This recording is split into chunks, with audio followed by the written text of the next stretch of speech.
Cordel nasceu na Europa, foi lá que brotou primeiro. Mas cruzou o oceano, feito bravo timoneiro, e hoje todos já sabem, o cordel é brasileiro. Qual que é a origem do cordel?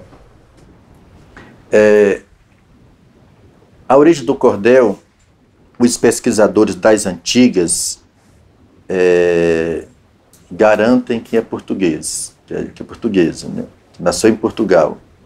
Mas já existe alguns novos pesquisadores defendendo outra tese, que o cordel brasileiro ele é bem nosso mesmo, né? A ideia do cordel talvez tenha vindo de Portugal, porque os portugueses eles penduravam na época lá tudo que eles escreviam, até, segundo alguns poetas, até receita de bolo, receita de chá, eles penduravam em cordões. E daí veio o nome de literatura de cordel, porque fazia também algumas poesias que eram penduradas em cordões nessa época lá.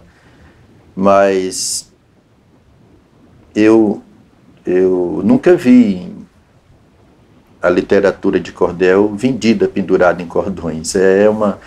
Essas colocações que fazem, que as escolas ensinam isso para as crianças e tudo, mas eu não vi. Eu nasci em Fortaleza, cresci no sertão, vivi em várias cidades do interior cearense, passei por várias, Quixadá, Aracati e tantas outras. Eu nunca vi cordel sendo vendido pendurado em cordões.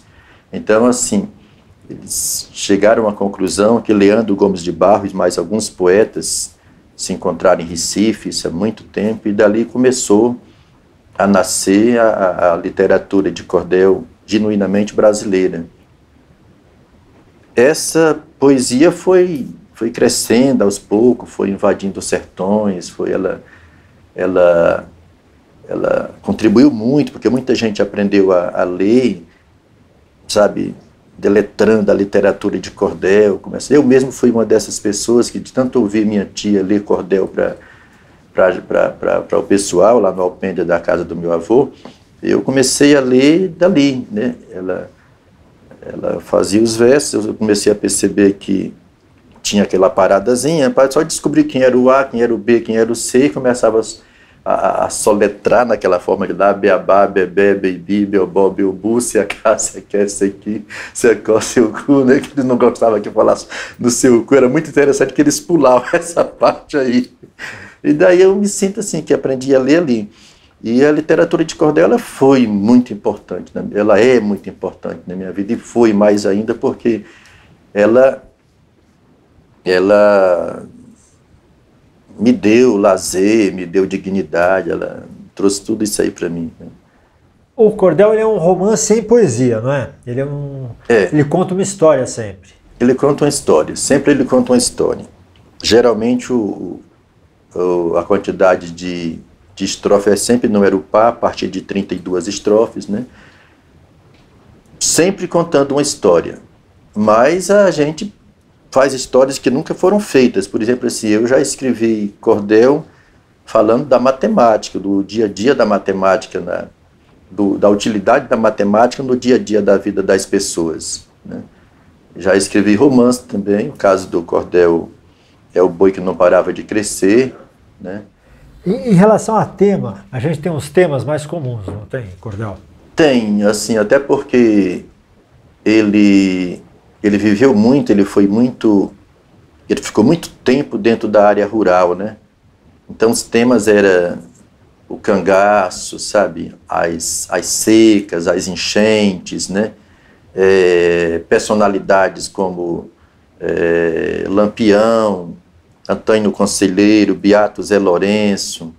E tem aqueles temas jocosos também, o homem que se apaixonou pela jumenta, né? O homem que vendeu o rim para tomar o dinheiro com cachaça. Ora, nos últimos 10 anos, esses temas estão avançando, porque tem poetas aí que dirigem editoras, tem poetas que são formados em jornalismo, tem poetas formados em letras, então a coisa mudou muito agora, né? Se você pegar for fazer uma análise assim dos poetas dos últimos 20 anos para cá, os temas avançaram, estão falando de coisas que você nem imagina. Falando de quê? Medicina, estética, estética do corpo humano, a história da humanidade, matemática, língua portuguesa, história, ética, cidadania, violência, etnia. Das histórias, em geral, dá para ver que tem um certo núcleo, não tem? Em comum, assim, é um problema, e aí o nosso herói resolve aquele problema com esperteza. Não é assim? Dá para dizer que tem essa história básica? Tem, mais ou menos isso também. Mas dá um exemplo mais vivo, assim, eu falei só na tese, por exemplo. O Lampião, dentro do cordel, ele sempre termina sendo, nas histórias contadas, ele sempre termina vitorioso, né? Todos os poetas da literatura de cordel já escreveram um cordel, no mínimo um cordel sobre Lampião, né? E outros cangaceiros, mas o Lampião é o foco maior está em cima dele. E geralmente a história é isso, é como se a televisão que aparecia os filmes, né, que o mocinho chega, resolve a confusão toda e acaba sendo o herói no final da história, passa por várias dificuldades, mas acaba sempre vencendo. E assim, da mesma forma que acontecia nos filmes, acontecia na literatura de cordel. Uma pessoa pegava o romance, sentava no alpendre de uma casa e começava a ler aquela história e as pessoas ficavam assim, sabe, parado, ouvindo direto, era como se fosse um cinema pra gente na época. Ainda existe cordel por encomenda? Assim, um político encomendar, elogio e tal? Existe sim. Estou rindo porque ligaram há pouco tempo, né, do Instituto Paulo Freire encomendando um cordel. Então eu já fiz, não só eu, acho que todos os poetas já fizeram o cordel por encomenda. Quando eu cheguei em São Paulo, uma pessoa entrou em contato comigo. Essa pessoa se chamava Heitor Pinto, foi um amigo, tornou-se amigo, conheci em Fortaleza, e ele trabalhava com vendas de imóveis, ele era dono de imobiliário. E um cidadão comprou um prédio a ele, uma coisa assim, e não pagou por completo, foi com a grande parte do dinheiro não foi pago. E eles eram amigos, e ele não sabia como cobrar. Aí contou toda a história para mim, gravou a história, tudo que aconteceu, e pediu que eu escrevesse um cordel para sensibilizar a pessoa que não havia pago. Aí eu escrevi essa história, e ele depois leu para o Rafael. O cara ficou tão sensibilizado que pagou o resto da conta. Eu já escrevi cordel para políticos, já escrevi cordel para hospitais, já escrevi cordel para vários tipos. E não só eu, acho que todos os poetas já passaram por esse tipo de missão, escrever um cordel por encomenda. Às vezes até vem aquele partido que você não gosta, sabe? Você pede para não colocar seu nome. Sabe? Quando que a xilogravura entrou no cordel? Que década, mais ou menos, como? Olha, eu acho mais fácil perguntar quando foi que ela saiu, né? Eles caminharam juntos, né? O cordel nasce as tipografias, né, em Recife, e ali já nasceu as xilogravuras também. E ela ocupou um espaço tão forte na capa dos cordéis que quando você escrevia um cordel que não tivesse a xilogravura, as pessoas não davam credibilidade, né? Mas elas caminharam junto desde o começo, assim,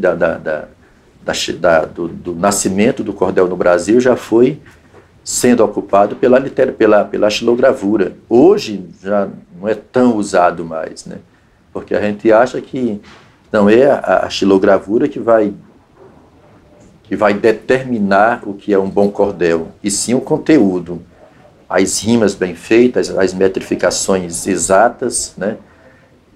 O enredo bem contado, bem criado, é quem vai dizer o que é uma literatura de cordel. Se eu te desafiasse a fazer uma agora, assim, sobre essa situação aqui de entrevista e tal, você conseguiria? Eu acho que sim.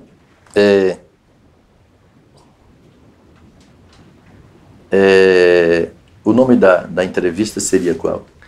O programa chama Super Libres. Superlibres, obrigado por esse belo momento. Confesso que estou feliz com este acontecimento e vou rogar com certeza para que venha mais surpresa em um tão breve momento. Não ficou legal porque o momento está repetido. Geralmente a gente não costuma repetir as rimas. Agora, se você dissesse assim, você escreveria um cordel dentro de 2 dias sobre esse acontecimento? Aí sim, aí dentro de 2 dias eu te daria um cordel escrito sobre tudo que aconteceu aqui. Porque parece que o papel e a caneta, ela faz parte da vida da gente, sabe? A gente está muito da caneta e o papel, sempre, o tempo todo, os 3 trabalhando junto. Você, o papel e a caneta. Tá. Então, se você conseguir fazer uma estrofezinha, uma septilha, que a gente coloca no finalzinho do programa. Então tá bom, eu faço e te mando pelo e-mail.